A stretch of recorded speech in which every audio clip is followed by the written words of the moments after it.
Hey guys, welcome back to the Geography Academy. Remember, this video is just a small part of a much larger course that's available below if you just follow the links and instructions.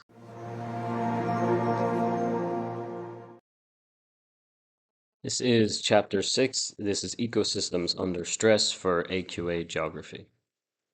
This is divided up into 4 sections. We have ecosystems and processes, then ecosystems and sustainability, marine ecosystems, and then biomes.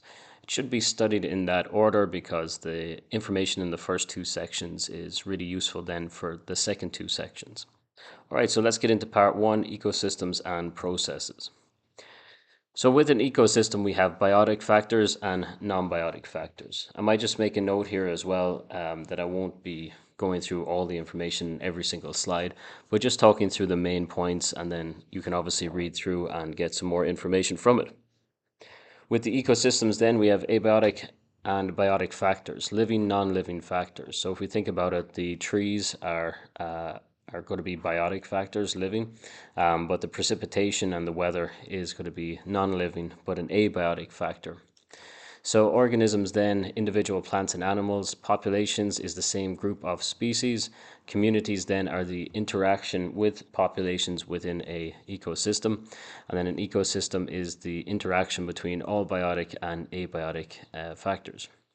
So an example there of a rainforest with producers as the trees, herbivores, the things that eat the trees and that transfers energy into the herbivores, they would be primary consumers, and then secondary consumers would be the animals that consume the primary consumers. Decomposers then, like fungi, they are going to utilize any dead organisms, for example, and restructure that and move around nutrients, carbon, and impact those stores and flows. Abiotic factors, then the first one to mention is climate. Temperature and precipitation are two of the main issues that we would think about looking at climate graphs. This is highly influential over what can actually grow there because it helps dictate the primary producers that are there and creates the environment around it. There are other factors, of course. So we see like tropical rainforest, high temperatures, high precipitation leads to very high biodiversity. The opposite is true in a hot desert because of the limitations of the abiotic resources. So very crucial to those there. For soil, then nutrient contact, texture, drainage, this will all have a big impact over the ecosystem that's there and the biodiversity as well. So in fertile loamy soil, this is where we would have enough gaps for air or water to pass through, for example. A high amount of life then and biotic life can live in that area. And the abiotic factors usually that help with that is regular precipitation and mild enough temperatures. So somewhere like a temperate grassland.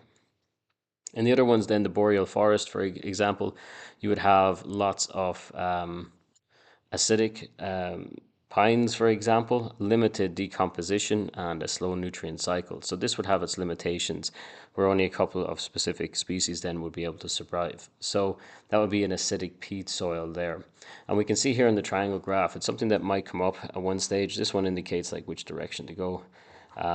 Which is high, which is low. So, if we have different characteristics, as we said here, a fertile loamy soil would be generally quite fertile and, well, yeah, it's in the name. And yeah, it would allow then for lots of vegetation to grow. If we go too far in either extremes, like there's too much clay, there's going to be less air, less water able to pass through, for example. If it's too sandy, then it's going to be a little bit more alkaline and not fit then for plants to grow. So we need to get kind of the balance right.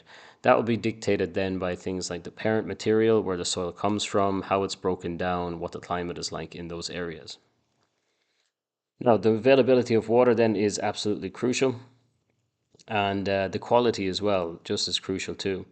So we can think about marine ecosystems that are out in the ocean, and we can think about ones that are in maybe freshwater sources then on terrestrial areas, and yeah, in the hydrosphere in general. So a good example that we'll talk about a little later on is coral reefs, for example. So they need very kind of shallow, warm water with low amounts of nutrients, and that's very specific to their growth. They then don't want too much changes in salinity or temperature like we're seeing with climate change. So the availability of low nutrients water and the quality of it then as well is going to be really important. So low amounts of sedimentation, for example. Now, water as a source, then just to have freshwater ecosystems in those areas, you would find then a higher population density around any source of water. Sunlight then is very important because usually it's photosynthesis that is the primary productivity and energy flow in ecosystems. It's primary because that's where the plants and the producers are going to get its energy to grow. So a lot of sunlight in dense, high biodiversity areas like rainforests, and then we can see like deep oceans, for example. So deep oceans, there's an interesting one, very interesting one, where ecosystems are able to develop without photosynthesis as the key energy source. They go on chemosynthesis, which is chemicals from hydrothermal vents. But otherwise, a lot is reliant on that. We can see that with migration patterns as well, following the impacts of the sun and precipitation levels as well.